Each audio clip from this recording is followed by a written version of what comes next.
And I believe we're almost there. Okay, we are live. Good afternoon, everyone, on this wonderful, a bit warm Tuesday. Hopefully, you're doing well no matter where you are on the planet. I'm B. Cesar Rioja here at Bisimoto Engineering with the team and I. We're having a great time despite the weather. And it's been a wonderful week, not only on the political plane, but also in the automotive community. It's been a great one. Coming in the tails of, I should say, Monterey and Car Week.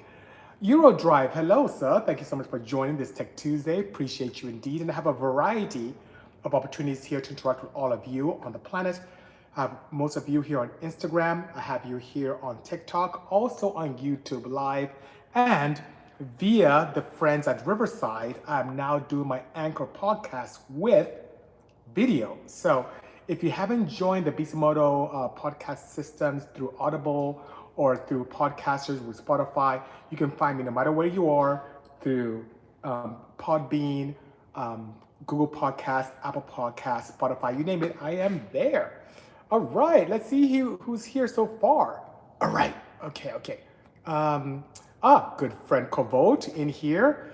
Got to get out to Maui sometime, man. Are you in Maui? Don't tell me you're in Maui, Kovolt. Kovolt, great guy, fellow engineer, building a sick Corvette. That's EV. It's so good. Is DDE bad? As Wes saw me on Instagram, coming out punching. No, I've had a great time with Damon and the team. They have not been bad to me. And we've had a good time filming some stuff in the past. And I think they have a facility now here in Southern California. Dudes can Seco, says Master BC. Thank you so much for joining. Appreciate you indeed. Oi Son Yisi, or is it O Son NYCE? Had some OG Bisimoto headers for my B18C. Thank you so much. The Bisimoto headers were like the top of the line in the heyday of Honda technology. Whether you were B series, you had the fastest B series, courtesy of Leslie Durst. When Jeremy Lukovsky with his H22 finally hit 9.9, he did that, and the only addition he had to his setup was a Bisimoto header. Of course, with the D series, I ran 10.7 all motor with a D series Bisimoto header design. Also, the F22A, the record that stands till today, naturally aspirated, and same with the D series as well. 10.7 D series, 9.2 with a single cam F series, still holds today with the Bisimoto. The only thing I didn't do was K series. Maybe if I designed a header then, I'd had the opportunity to be able to have some records under my belt with that motor as well. So nonetheless, it was a great time indeed. So thank you so much for that trip down memory lane. Expo Truck, all Porsche cars and coffee Saturday. You should come out. Expo Truck, where? What city? Let me know. I would love to be able to come out. I don't think I have crazy things going on this weekend. The Ram Horn Style says, also NYC, yes. And the reason for that is as a tuner and a builder and a racer, I hated destroying my collectors. And most Honda collectors existed under the pan. So if your car slammed or you go over a speed bump, you crush your collector and it's rubbish. So what I want to do is something where the collector was in front of the engine, and it solves two problems. One, it allows you to be able to have a single downpipe coming underneath your oil pan so you don't crush anything. If you ever hit something, you'll hit your pan first, which is a bad thing. Or worst case, just a downpipe of the header, which doesn't inhibit performance. Secondly, it allows for you an easy opportunity post-collector to add an O2 sensor when you're on the dyno. And as a dyno tuner, it was so annoying to have to jack up a car, look for a bung, or sometimes the car didn't have a bung, you have to go in tailpipe. So I had a bung for your ECU, or engine control unit, or engine management solution, and then a second bung on all the Bisimoto header designs to allow for a dyno opportunity for your dyno operator to put his or her wideband sensor into it. So there was a method to the madness around that. And that's to get the length and the steps I wanted for ideal performance. It kind of had this kind of ram horn, kind of crazy looking snake-like structure that was very akin to what you see with Formula One, just to be able to achieve those things, which is great indeed.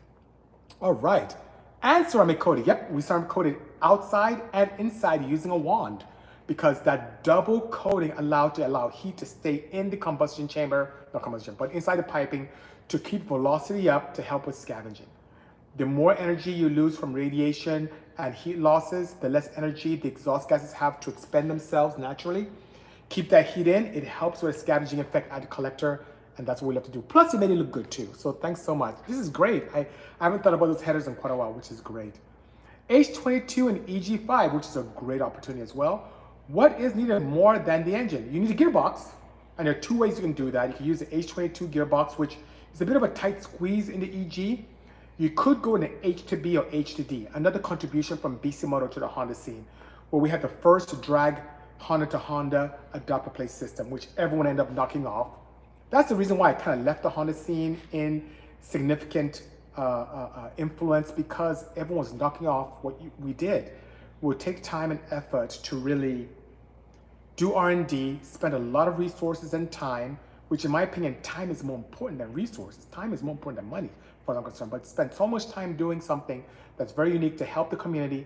And here come these guys who don't know how to do anything, and they knock off their stuff to go to China and flood the market. So, slight tangent there, but long story short, using a D series, which I did on my Insight right there, and the F22A is very similar in architecture to H22, very similar in terms of dimensions, exactly similar in the block, to be sure. So I had the opportunity to make an adapter plate for that, use a D series gearbox, and also H2Bs that we made as well, and we still can get you some access to those. We use a B series transmission, and what that does, it gives you more variety in terms of aftermarket support, and it gives you more space in your EG chassis. So that's what you need. You need that, you need a clutch, and the clutch will go with the transmission if you use the H2B or H2D. And then you need custom axles, which companies all around make, from drive shaft shop all the way to insane shafts here in Southern California. Then maybe people can help you with that. So that's what you need to make that swap physically a reality. They were fired. It made my B series sound like a K. Says, oh, so NYC. Thank you so much. I'm so pleased to hear that. Corvo said, fellow engineer, went to Mali for my honeymoon. Congratulations, by the way. But just got back. I want to live there now and start a business doing EV swaps and off-grid battery installs using wrecked EV battery packs. Might have to wait a few years. By all means, I think that's a very noble thing to do. I wish you 100% support if you do it. Let me know, Cobalt, if you're going to the Electrify Expo this weekend in San Francisco. I won't be making it. I have things here to do locally and here at the office. So unfortunately, yeah, that'll be a challenge. I see a question here from Chase Harding from TikTok saying, is that a Porsche? Yes, that's a Porsche right here, a Cayman twin turbo. There's a Porsche 914 there. There's a Porsche 911 there. And this right here is a center seat Porsche, what I call the Boxman. It's actually a Boxer converted with a Cayman-esque carbon fiber roof, mid-engine, twin turbo, and you sit in the middle. It's a center seat race car, which is my track car, which unfortunately I haven't been able to explore quite a while because I've been so busy here at the office with the team. Do you have a BMW? Says a good chap all the way from YouTube. No, I do not own one anymore. Had a 3 Series convertible years ago, enjoyed it, but it started giving me problems with the fuel system, and I just got rid of it and haven't looked back ever since. So in my current organization and arsenal, I do not have any BMWs. Pittsburgh says Exo truck, Pennsylvania. That's a bit of a trek for me with my Porsches. You're gonna need to take the red eye. I won't be able to make it, Exo truck, but thank you so much for the warm introduction and kind invitation as well. Best B16 header 2024, it will be the design I had. Apart from that, I have not explored any newer technologies since the Bisimoto headers have left the market. Jet Jasper says, hey, Bisa, as like we, if you have any open spots for volunteers in the shop, you said just DM you. Still possible or not? Yes, it is. You know, my DMs are crazy because I get hundreds a day. What would be great is if you wrote to us at sales, S-A-L-E-S, sales@bisimoto.com. And then the team and I'll get it. And then my assistant, Lindsay, can look into that and make sure that get back to you post-haste. So forgive me for my reckless direction to you to go to my DMs. My DMs just get really crazy. So I'm so sorry indeed, you know? Okay, another question here from TikTok says, hello, Peter, welcome to Fortnite is his name. What do you do, BC? How do you get started? Senior in school, want to get into automotive business. Excuse me. I had some pistachios before I came on board and kind of tickling my throat here. I should drink more water. Okay, great question. Hello, Peters. Welcome to Fortnite. Here at Bisimoto, we are an engineering firm. We take cars that are somewhat exciting, like, you know, a Cayman right there, or a center seat there, or that little bus right there, and make them absolutely spectacular using modern technology. So I love the beauty of older cars. I can see I don't have anything that's 2024 here in this facility or even within the past decade. However, that all-wheel drive wagon right there has newer technologies in terms of sequential gearbox, modern automotive aerodynamics with the turbocharger from Garrett, has a full sequential engine management solution running on E85, a K series all-wheel drive setup, much newer than the original from the 90s or 80s that car came from. This came in as a twin turbo setup, even as the 2004. I mean, it does have, I'm sorry, 2008 came in S. It does have a fully built engine with modern technology, newer turbochargers, newer controls, so on and so forth. That inside right there, same thing. That bus right there is from the 1950s, but has a full electric 450 horsepower setup. When you sit inside, it looks absolutely factory. There's no giveaway that is electrified, no crazy screens or touch screens or anything like that. Everything's mechanical, even the shifter is original, but it's terrifying to drive and has a chock full of modern technology, CAN bus, fast charging, you name it, newer batteries in terms of lithium ion from LG Chem, amazing stuff. So school-wise, I went to school for engineering. My team here, we have a team of designers and also fabricators in-house that make things really exciting and just wonderful.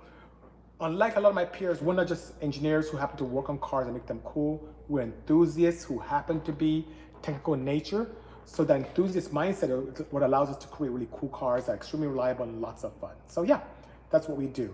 To start the business, you obviously have to get exposed to some type of footprint in the industry, volunteering, as the gentleman just mentioned a moment ago, into a speed shop, working at a speed shop, even if you have to clean the floors and work, get your foot in the door and then work your way up. See if that's something you want to do. It's very gratifying. One of the beautiful things we have is something like this pink and gray car that's on my shirt. Started off as a drawing and a concept, and a few months later, 11 months later, I was driving it fully electric, my first electric vehicle, performance vehicle, which is amazing. It's changed my life. So there's nothing more gratifying than that. As I've seen, the team and I enjoy what we do. I come here before I look up, it's time to go home. It's just amazing. It doesn't feel like work at all. It feels like we're here creating wonderful things that people have never seen. And if you ever go to the back of the shop, you may be able to see a 935 right there getting worked on. There's a Caterham right there being worked on. There's a Porsche 930 right there. There's so many cool cars right there in the back that is going to be first article examples of something that has never been done in the world before. So it's pretty exciting stuff indeed. So that being said, get exposure, study something that's more technical in nature, and it's just a wonderful life indeed, by all means, Jesper says, oh, we already talked about that. Okay, we talked about that here on Instagram. Will you be at Electrify Expo this weekend? No, I will not call vote. As I mentioned earlier, I will be here. Anyone from the EV Beta committee bringing cool builds there? Yes. I know that the guys from, I'm drawing a blank. They built a very beautiful Bel Air. Is it Current? I think the company is called Current. They are launching an EV Ferrari there, which is pretty cool. So I know about that. I was going to launch my Rolls there, but I'm going to now push it back to SEMA. So that being said, if you head out there, I don't know if you're back from, I think you said you're back from Hawaii, and the Bay Area is very close to you. Go check it out. Let me know what you think about it. I'm sure I'll be getting lots of data information from there as the days progress during the weekend. Can you make a VR6 build? Yes, I can. But as you see, I'm surrounded by a lot of cars from Honda. We have them built from Hyundai. We just got something recent from Nissan that we're playing with. Porsche, of course, but these are manufacturers that partnered with us in the past. Unfortunately, or should I say fortunately, I've not had a relationship with VW. I say fortunately because that leaves a ton of opportunity for great things to happen, right?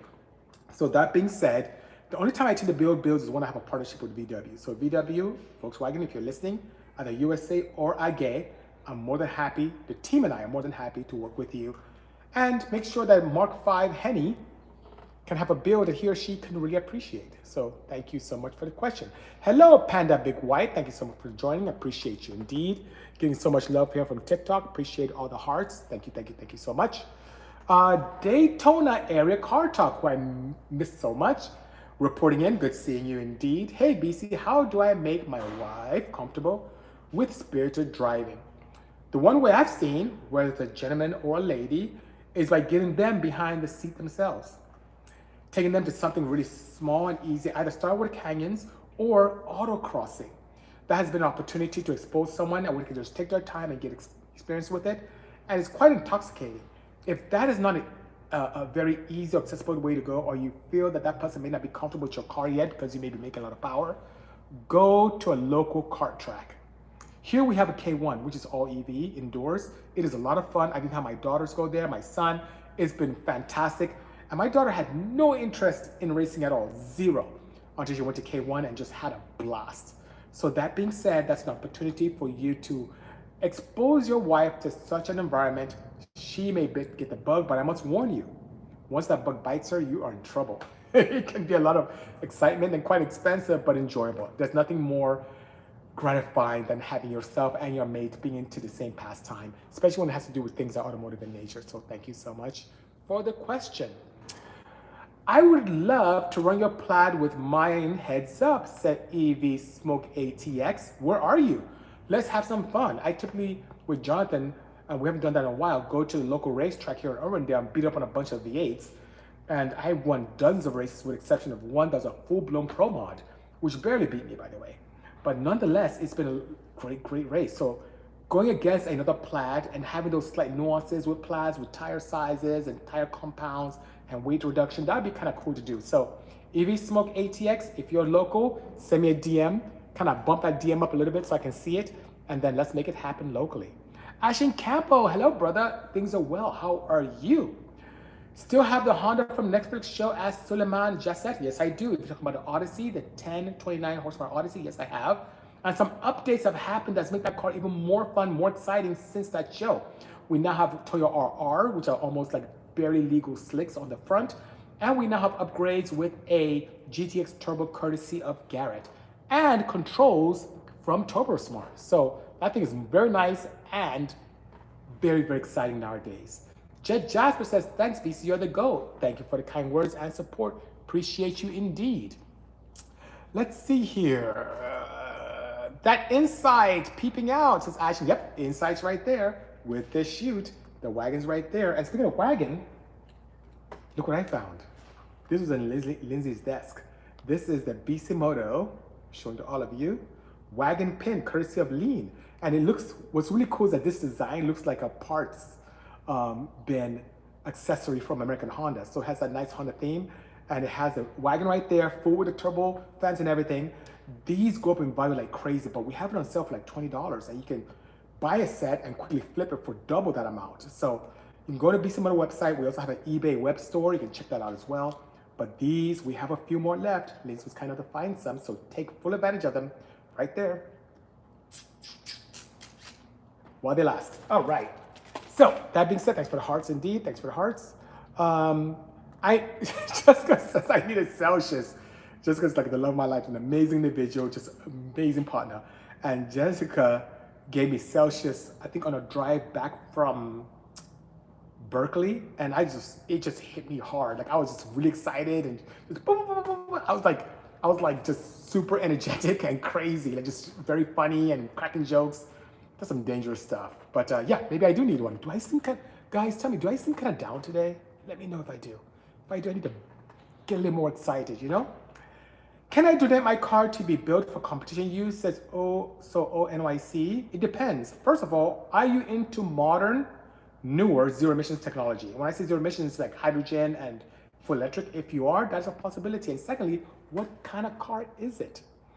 All right, let's see here. Can you explain compressor maps and the best way to calculate engines pounds per minute? Now, there's a very loose rule of thumb, because I can dedicate a good hour to how to do that.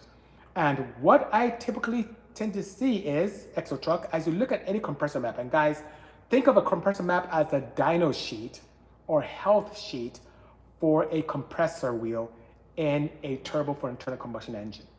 And it has different efficiency areas on that particular map. You can have everything from 10 to 100%. Sometimes it talks about 80. The middle of that island of map has a kind of weird kind of map looking shape where it's most efficient. And the one good thing, like almost a very loose rule of thumb that I've tried to help those non-engineers in being able to use a compressor map is looking at pounds per minute in terms of horsepower. So if it's 70 pounds per minute, that's about 70 horsepower. If it's 100 pounds per minute, it's about 1,000 horsepower. Using that as a kind of a loose rule of thumb on what you want to do and looking for the efficiency curve. So it can be able to tell you how much boost that you require on one side, which is typically the y-axis, and the pounds per minute, which is the horsepower, which is typically on the x-axis. And as you look on the map in the most efficient area, which is about 80%, you can find the amount of horsepower you need and the amount of boost you'll need to be able to reach that. That's kind of a nice rule of thumb. What I'd like to do, Exo Truck, is to be able to have in my background on the share screen the compressor map and dedicate a Tech Tuesday to that so we can go into the intricate details of how to properly and very precisely calculate pounds per minute for the ingestion of air and how to use that to determine how much pounds of boost that you need dynamically to make that kind of power and choosing your best turbo. Ideally, we want to get to the best power we can with the ideal amount of boost with the best efficiency so that we can have a great spool, great power, and an enjoyable power curve depending on the type of racing or driving that we're doing. So I hope that helps. As a loose rule of thumb, horsepower, just take a 0 away from the number that can give you what you want in terms of pounds per minute, and then the other part is how much boost you need to be able to reach that. All right, Corvolt, another good question. Thoughts on the simulated gear systems like the iconic 5N is using? If that was applied to a stick shift car with a clutch, do you think you could like it or it's too fake? Great question. And Brian Pozo Chavez, I'm gonna answer your question and get into the question that Corvolt answered. The Odyssey is at my house, at my residence, not here on site. Okay, I don't like it. I feel that whether it's internal combustion engine, which I enjoy because I'm surrounded by a few here, or full electric, I'm surrounded by a few here as well, I like to take advantage and enjoy the intricate details of each type of means of propulsion. So that means with internal combustion, I like shifting. I even can appreciate Porsche's PDK, where it shifts electronically and quicker than I can shift manually for quicker times. I enjoy that. And by the way, we have everything from Porsche's Variaram to Honda's iVTEC. And these are systems that allow us to flatten and widen as much as possible a torque curve to give us the best acceleration possible with less and less opportunities for slower times, whether going a straight line or curvy around the track or the tarmac. Most EVs, because of the electric motor capabilities in terms of revolutions per minute, we can get away with one drive speed, which means no shifting, or at a maximum, like the Porsche Taycan, one gear shift. Every time a gear is shifted, power is removed to allow the gear shift to happen and initiate it again, and that's time lost. That's time, whether it's a fraction of a second, whether it's 70 milliseconds, or 300 milliseconds, or 120 milliseconds, is time that you're not applying power to the ground, and that makes your car slower. In my opinion, I understand what Hyundai, and also Genesis has done on some of their Genesis G60 and G70 and G80 lines, where they want to initiate that enthusiast feel to give that kind of, how should I say, emotion to driving by having an automatic removal of power and brought it back just to give you that feel like a manual. I think it's quite silly. And same with the sounds. I like the natural sounds of, let's say, the K3V, which sounds like this crazy, like supercharger whine, which is really the gears and the mechanical assembly inside the drive unit, which is integrated with the transaxle and also the inverter. I like that sound. And with this car, the engine compartment comes into the cockpit. There's no demarcation between the two, so you hear everything, and you have that wah. It's so cool, right? You look down, you're doing 100. It's kind of scary, but because you kind of detached. I'm so used to hearing petrol engines and that sound that I never have the opportunity to get acclimated to EVs. So in my opinion, I really don't like it. Even with the newer Caymans and some of the Porsches, and BMWs are notorious for this, Audis too, where they tend to pump into the cabin either through the speakers or through a direct aperture, the engine noise to kind of help with that sensation in the compartment. And I'm okay with amplifying natural noises. I'm not okay with fake noises at all. It's just not my cup of tea. If anything, I'm an advocate of amplifying what the electric motors do naturally. All the Teslas out there, even my Hyundai Kona N, there's a lot of insulation that kind of alienates that, because most of our parents and the average enthusiast or the average driver doesn't really care about that sound. But for us enthusiasts, you remove that sound deadening, get that pumping into the cockpit. It sounds really cool. It's pretty intoxicating, very supercharger-like. So I don't like it at all. It's fake to me. I'd rather have that natural sound amplified, and there's no need to make my EV slower. One of the advantages is its quickness. Why do that just to feel that? And I get it. Some journalists say, oh, that's cool. But some of the hardcore journalists, John Lieberman being one of them, John Lieberman from Motor Trend, he does not like it at all. He's like, that's rubbish, and I agree with him.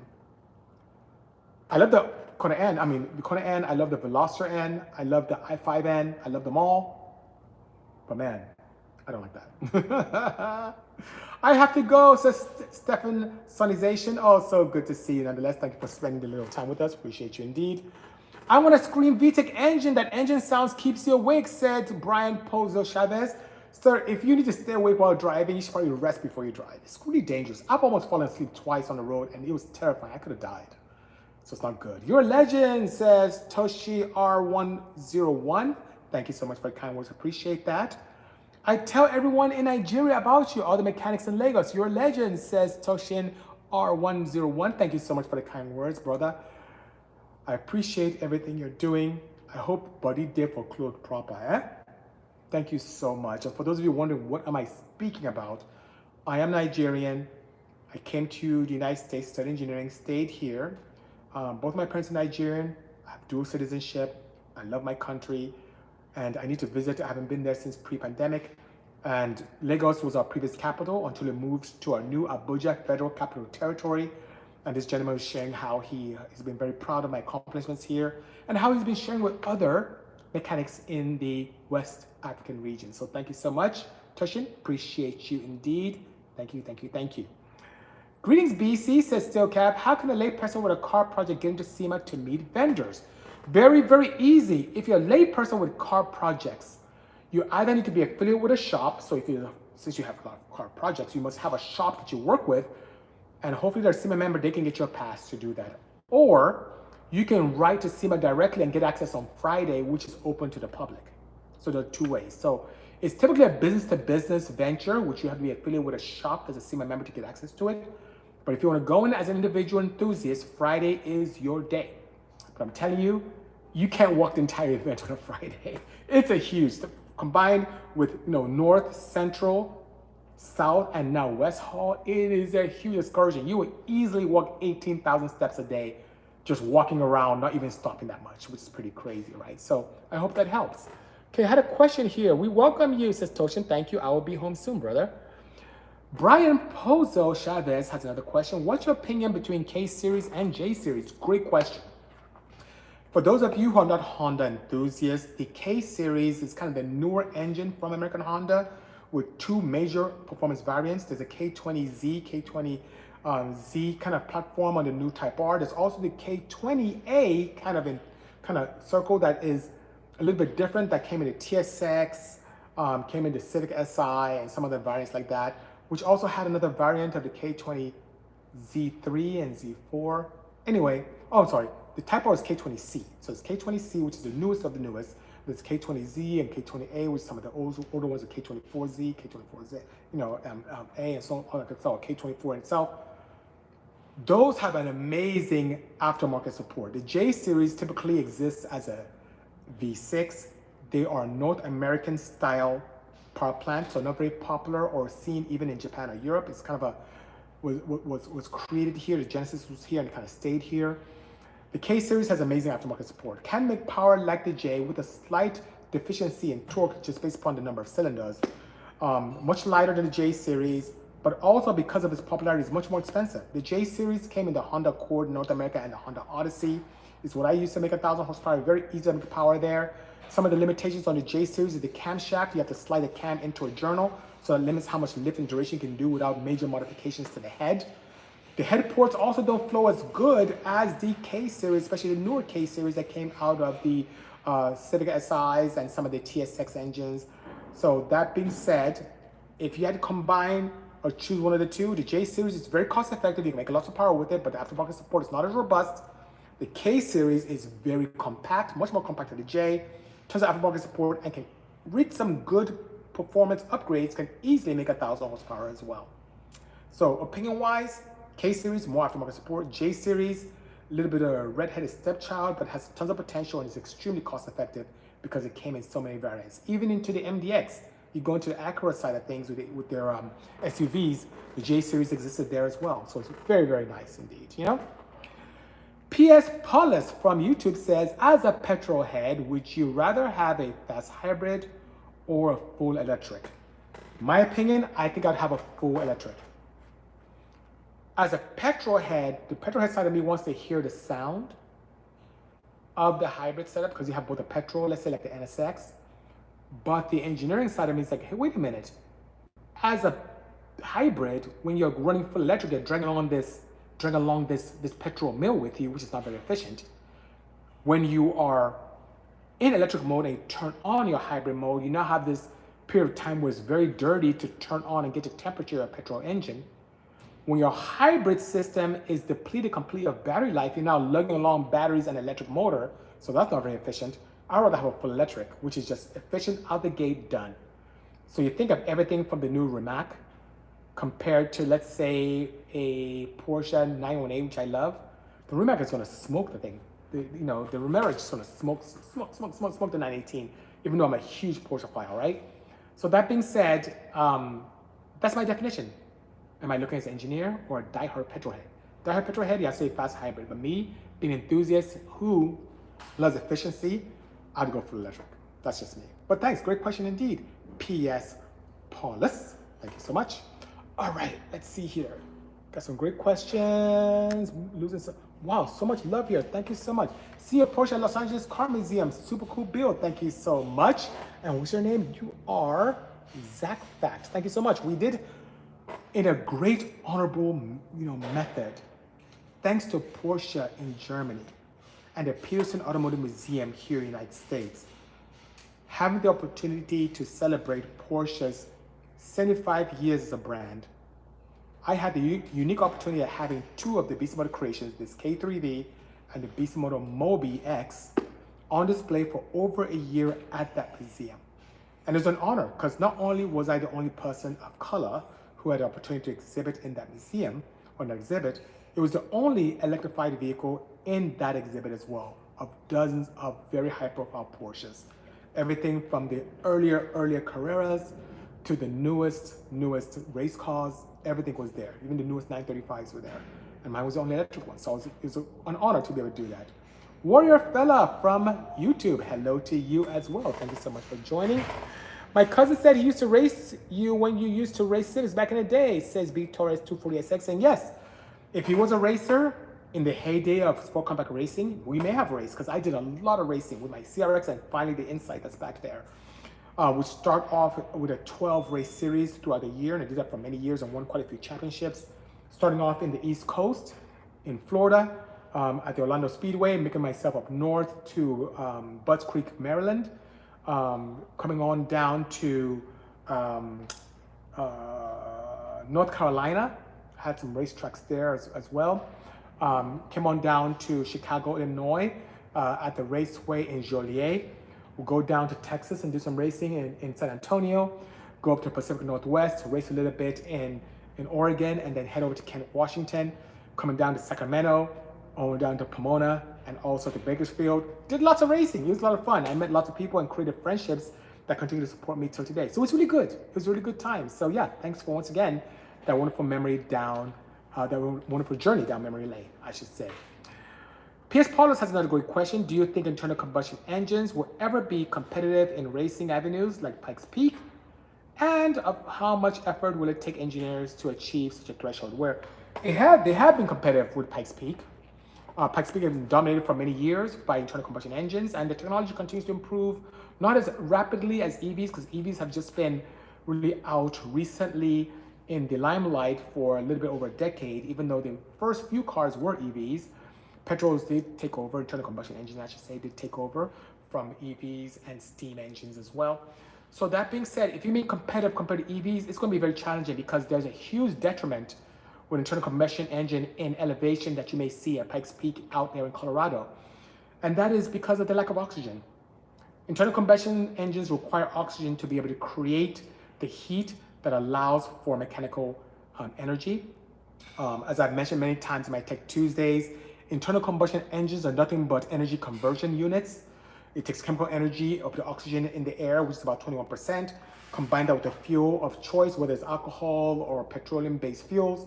You combine those two, and that chemical reaction is initiated by a spark, either through a glow plug with diesel or through a spark plug with petrol or alcohol-based fuels. Heat is then created, and that heat and expansion does work on a piston, which then converts that heat energy to mechanical energy. So you have chemical to heat to mechanical energy conversion. Some of the things that happen within that process is a lot of loss of energy because of heat, sound, and radiation. So it's not super efficient. The caloric energy you get from a fuel is significantly diluted by the time it hits the ground when you take off.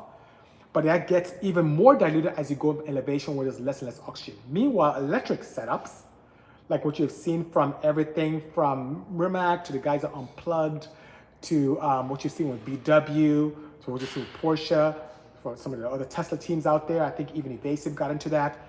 The electric motors could care less about the oxygen, so it runs the same acceleration at sea level that it does up top at extreme elevations. So that gives a bit of a competitive advantage. And now the battery technology continues to improve. Things are getting lighter and range is improving significantly. And also the ability to pulse is also a huge advantage as well. So that advantage will continue to improve, but we can't cheat nature. There's always going to be thinner and thinner air at higher elevation. So even though people can do everything from more efficient engines to reduction of friction in all accelerating parts and lightweight, it's going to be difficult to eclipse the technology and advantages that electric cars have in Pikes Peak. So I hope that gives you some insight, P.S. Paulus, but thanks for the amazing question. Amy Lucio 10 from IG says, hi, I'm from Argentina. Thank you so much for the kind words and for joining us well. Appreciate you from all across the pond. Jelanis Asso says, hello fam, good seeing you. Thank you so much for joining. Thank you, thank you, thank you. Jelanis Asso saying, man, I wish I was local. I would love to have you put those hands of mine to work on my 95 GF8 wagon. I love wagons. I'm very partial to wagons. I was just talking to my friend Alex who came by from Monterey this past weekend, and he gave me this whole rundown of first of all, how people were pissed at me because I didn't show up with my creations. People were talking about the Bisimoto cars. Even competitors were being not so polite, which is quite interesting. I'll talk a little bit about that. But also shared that it was a really, really good event and that people from all across the world were very pleased with some of our creations, which is pretty nice indeed. So thank you so much for joining. And speaking of Monterey, happy Tuesday to you as well, BB Sippin'. Thank you so much. This is an event that happens every year where the top of the line enthusiasts, especially those who are extreme wealthy means, go to Monterey, California. There's a full week of cars, rallies, auctions, interaction, car shows, you name it. And luckily for us, there were a lot of electric conversions there that were really on the higher end, which is great.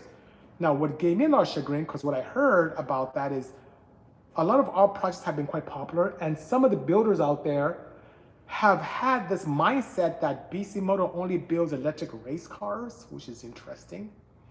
Believe it or not, I do love old classic Porsche race cars, but I'm a huge advocate of newer technologies. So the K3V, the Mobi, the M16, these are all street-faring vehicles. And I like the wild looks, but all my technology and these cars have had tens of thousands of miles on them around the roads of Southern California. And so that being said, even though my cars look like race cars, they're primarily street vehicles that I use to do street rallies, have a lot of fun around the canyons, and drive around the Southern California area, even go to the supermarket to pick up groceries. So I don't quite understand that mindset or how that's a good way to sell their wares by saying, oh, we build street cars. Bisimoto builds only race cars. They don't know what they're doing when it comes to the street. When, believe it or not, yeah, race pedigree is very strong with my vehicles and they can handle themselves on and off the track. But a lot of the miles that are on our cars have been on the streets of California, especially as the cars are zero emissions and are completely legal from an emissions perspective. So for those of you watching, if you do hear that ever out there, let them know that, hey, that's nice to say, but BC's bodies may look like race cars, but the technology is fully street. And I can guarantee you that this car has put more miles than any of the cars that's selling out there. I can guarantee you that. The Mobi's even done crazier stuff as well, driving around California, getting pulled over left and right because cops are like, what kind of car is that? What is that? And losing their minds when it was, when it was an opportunity for them to ask, hey, have you ever tracked that? What is that? What is it? Explain to me. It's electric. Oh my God, that's crazy, Miami says, Miss Irwindale, Palmdale quarter mile. Yes, Irwindale is there now at the 8th mile. Palmdale is great. Palmdale was a racetrack that was called the Los Angeles County Raceway. It was in Palmdale, Lancaster, California. A good hour-and-a-half drive from where we are now, maybe almost 2 hours. It was near Avenue T and Pierre Blossom Highway. Very dusty, but it was a track. Elevation was crazy, so we lose about half a second there for us all motor guys. In the event that I took my Plaid and run the same times, because once again, electric cars could care less. But yeah, it was a great time. You guys are really taking me down memory lane today. I really, really, really appreciate that. So thank you so much. Okay, hello, Zach Stever. Good seeing you. Says, hey, BC, what PTW at ring gaps on a 400 horsepower D16 Vitara motor? I'm on my way to the machine shop and wanted your 2 cents. Okay, so please don't get mad at me. If I had my wig now, I'd take this off and put on my wig and talk about my do not judge me. But I'm going to say something not so positive about your Vitara piston motor. Please don't be upset with me. But for those of you who are Honda heads, you know this. For those of you who are not, I'm going to educate you a little bit. A long time ago, there's someone who came across, just in specs, looking at them, noticed that the Suzuki Vitara, which is like a small CUV, the compression height, which is the distance from the center of the pin to the top of the piston, kind of lent itself well, somewhat close, especially with the valve reliefs on the piston, to a D series or D16 engine, and could be used as a low compression piston in a very cheap manner. You can buy those pistons for like $150, they're about, maybe, there was a time it was $75 a set for those pistons. They got kind of popular, so the price went up. And what ended up happening is people started putting these cast pistons that are made for Suzuki into their full track, full blown, and when I say blown, supercharged and turbocharged D series engine to save a buck. And that was cool and dandy because it did work, especially if you cut the valve reliefs a little bit better to use inside pistons. It was a very cost-effective way to have a low compression piston instead of investing in a forced piston. Here's the challenge. It's not if, but when it happens, which is when those pistons tend to disintegrate because out of just stress, or God forbid you have a slight detonation event, those pistons don't melt like a forged piston that you may see from Trom. They shatter when things go wrong. And when your Vitara piston shatters, it takes everything with it. It takes your head, because when it shatters, debris goes into other cylinders to your intake manifold. Because you remember, things are pumping very quickly at over, if you're high RPM, 8,000 revolutions per minute, right? And when something happens, you drop a valve, you have a detonation event, the piston fatigues and it shatters, those pieces of the piston go and destroy your head because it wedges into through your intake manifold, wedges into your valves and the valve seats, it destroys the head. Then because you are at motion, it destroys your turbo by getting shrapnel into your turbine. So your turbo destroys, your head destroys, it destroys the other cylinders because debris gets all through the intake manifold to the other cylinders. It wreaks havoc. And then I get it, you're trying to save a couple of bucks, maybe a couple hundred, maybe $300 on pistons, but the damage ends up being more than that. And once again, it's not if it happens, it's when. And a lot of people are pushing these on the forums and then you don't hear from them, but a lot of them are customers because they end up buying more camshafts. And then they kind of confess, yeah, my Vitara piston actually let go. Everyone from Speed Factory who was really right there with us when it came to D-Series technology, and we use a lot of our ingredients to be able to make even more power because they use bigger turbos than we did, to regular enthusiasts. So I would encourage you, Zach Staver, to please, please, please, if you haven't installed, I'll help you out with a discount. Buy forged pistons from Trom. That's who I use with all my builds. By all means, you will love the team at Trom and the engineering team. I go way back with them. I'll help you out if I can. I don't want to see you fail with this. But to answer your question with ring gap, for the kind of power you're making with 400 horsepower, I would do a 013 top and a 014 second ring and factory oil ring gaps. 13, 14, and factory for top, second, and oil gap, and you'll be fine. And when breaking in, get some Purol SAE 40 oil to break in, and we're done, run some 10W40 in there, you should be good to go. But please consider or take advantage of my generosity with a discount on some Trom pistons. And the Vitara stuff, just sell it, don't use it. It's gonna hurt you in the long run. Trust me on this one. All right, guys, it's been a slice of heaven. I must depart and get back to work. I'm gonna have a brief lunch and get back to wiring. It's nice and hot here in Southern California, but thank you so much, guys, for your interaction with me and for being a great supporter of our efforts here at Bisimoto. We look forward to interacting with you again here next week. I will have this indefinitely on Instagram. For those of you on TikTok, so sorry I can't record this indefinitely. YouTube is another great archiving movement. If you don't follow me there, please go do. And for those of you watching me via Anchor or via Spotify podcasters, thank you so much for this opportunity. All right, guys, have a pleasant one. Take care and stay safe, and see you next week. Cheers. Bye-bye.